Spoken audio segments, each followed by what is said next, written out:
नमस्ते दोस्तों। Thanks Bharat YouTube channel पर मैं राहुल अरब का स्वागत करता हूं। कुरान के बाद यदि सबसे महत्व और सबसे प्रमाणिक किसी पुस्तक को माना जाता है इस्लाम में, तो वो है उनकी हदीसें। हदीस एक अरबी शब्द है जिसका अर्थ होता है विवरण प्रस्तुत करना, ब्यौरा प्रस्तुत करना, रिपोर्ट। तो इन हदीसों में मोहम्मद साहब के कार्यों का, मोहम्मद के कथनों का और उसकी आदतों का विवरण प्रस्तुत किया गया है, ब्यौरा प्रस्तुत किया गया है। आइए देखते हैं किस प्रकार की आदतें और कथन मोहम्मद साहब के थे। सबसे महत्वपूर्ण और पहली हदीस है सहीह बुखारी शरीफ हदीस, ये वाली। तो इसी से हम पढ़ते हैं इसका दूसरा पारा, किताबुस सलात। किताबुस सलात जिसमें नमाज का विवरण ब्यौरा प्रस्तुत किया गया है, उसका 5वां बयान आप पढ़ेंगे। 5वें बयान की 359 नंबर हदीस। तो सल्लल्लाहु अलैहि वसल्लम, ये मोहम्मद साहब का नाम है। तो सल्लल्लाहु अलैहि वसल्लम क्या कहते हैं, यदि आपके पास एक ही वस्त्र है तो आप उस वस्त्र को कंधे पर डालिए, अन्य कहीं मत डालिए। मतलब निर्वस्त्र होकर के आप नमाज अदा करिए, कंधे पर डाल लीजिए, फिर आप निर्वस्त्र नहीं कहलाएंगे। एक ही वस्त्र है। तो देखिए, उस समय अरब में कपड़ों की कमी थी, उनके पास पहनने के लिए कपड़े आदि कम होते थे। अभी पता चलेगा जब मोहम्मद साहब के बारे में बताऊंगा आपको, उनकी आदत के बारे में अभी आने वाले थोड़े समय में ही पता चल जाएगा। खैर, आगे बढ़ते हैं। बयान नंबर 6 और इनकी हदीस नंबर 362। उसमें कहा गया है कि महिलाएं नमाज पुरुष के पीछे बैठकर पढ़ें। पहले पुरुष फिर बाद में महिलाएं पीछे रहें। और जब तक सजदा करके मुस्लिम जो भाई होते हैं वो नमाज अदा करके आराम से बैठ ना जाए, तब तक महिलाएं गर्दन को झुकाए रखें, तब तक गर्दन उठाए ना।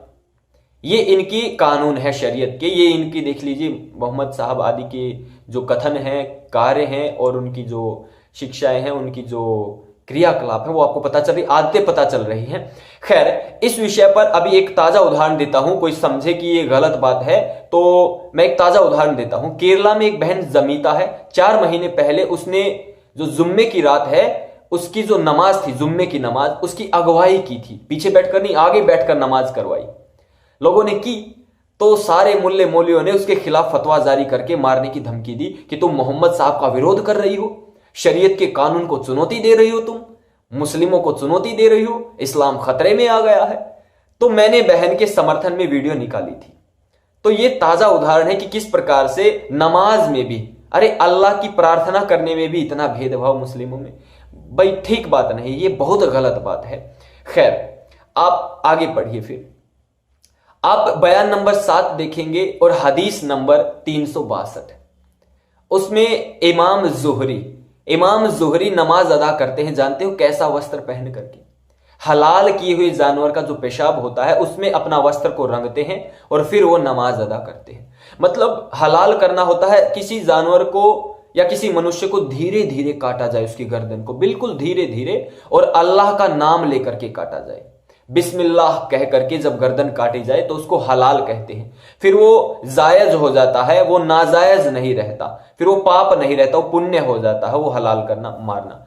तो जब किसी जानवर को मारते हैं तो पेशाब आदि निकल जाता है, किसी मनुष्य को मारते हैं तब भी हो जाता है, ये दिल कमजोर पड़ने से ऐसा हो जाता है। तो जब वो हलाल करते हैं और जानवर का पेशाब निकलता है, उस पेशाब से कपड़ा रंग करके नमाज अदा की इमाम जुहरी ने। हदीस नंबर 362, बयान नंबर 7 आप पढ़ लेना। सहीह बुखारी शरीफ, मैंने अभी आपको हदीस दिखाई थी उसी में, जो का त्यों, ऐसे का ऐसे। आगे आते हैं अब मोहम्मद साहब की आदत। आप बयान नंबर 8 पढ़ेंगे और हदीस नंबर 364। मोहम्मद साहब के पास एक ही वस्त्र था और वो तहबंद था, बांधा हुआ था मोहम्मद साहब ने। तो वो पत्थर ढो रहे थे, काबा का निर्माण कर रहे थे, पत्थर अपने कंधों पर रखकर ढो रहे थे मोहम्मद साहब सल्लल्लाहु अलैहि वसल्लम। तो सल्लल्लाहु अलैहि वसल्लम को ऐसा देख करके उसके चाचा ने कहा, भतीजे ये क्या कर रहे हो? चाचा का नाम हजरत अब्बास था। हजरत अब्बास ने कहा, भतीजे ये क्या कर रहे हो? इस तहबंद को निकालो और कंधे पर डालो और फिर कंधे के ऊपर यहां पत्थर रखो और फिर पत्थर को ढो तुम, मतलब निर्वस्त्र हो जाओ।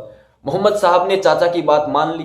अब मोहम्मद साहब दूसरों के दिमाग से चलते थे, यहां ऐसा लग रहा हमें तो, क्योंकि पहले 5 नंबर में कहा था एक वस्त्र है तो कंधे पर रखिए, सल्लल्लाहु जी ने ही कहा था, अलैहि वसल्लम ने। अब खुद ही भूल गए थे तो उनके चाचा ने याद दिलवाया, हजरत अब्बास ने, कि भूल गए तुम, भूला मत करो। हो सकता है भूल करके कुछ कुरान में भी गलत आयतें ना जोड़ दी हो, अपना चेक कर लेना भैया। तो सल्लल्लाहु अलैहि वसल्लम ने ऐसा ही किया, तहबंद निकाला और यहां पर कपड़ा रखा और पत्थर यहां से ढोने शुरू कर दिए। बेहोश हो गए सल्लल्लाहु अलैहि वसल्लम, मोहम्मद साहब बेहोश हो गए। उस दिन के बाद उनको निर्वस्त्र नहीं देखा गया कभी भी। मैं नहीं कह रहा भैया, जैसा का तैसा बोल रहा हूं, ज्यों का त्यों बोल रहा हूं, जैसा हदीस नंबर 364 में लिखा हुआ है। मतलब मोहम्मद साहब या तो डर गए होंगे कि भैया बेहोश हो गया, निर्वस्त्र होने से कुछ गलत हुआ है, या कुछ अन्य कारण रहा होगा। वस्त्र तो कम होते थे, इतना तो पक्का है, क्योंकि एक ही वस्त्र ये सब पहनते थे। वस्त्र उस समय कम थे, इनके पास अभाव रहता था। एक दो वस्त्र भी होता था, वो भी लूटमार का कहीं हो सकता था, और उसको भी रंगते थे ये पेशाब में।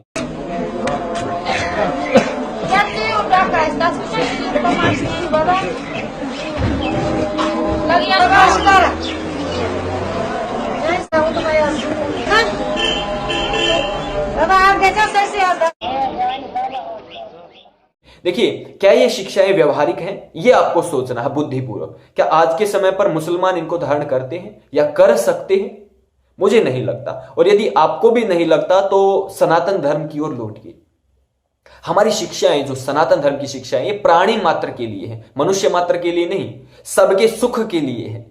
सर्वे भवन्तु सुखिनः सर्वे सन्तु निरामयः सर्वे भद्राणि पश्यन्तु मां कश्चित् दुःख भाग् भवेत् मनुर्भवः मनुष्य बनो, वेद कहता है। ये शिक्षाएं सार्वभौमिक हैं, सार्वकालिक हैं, सार्वदेशिक हैं।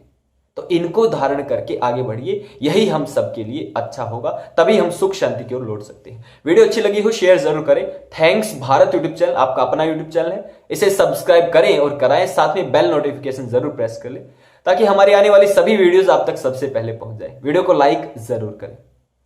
धन्यवाद। जय श्री राम। नमस्ते।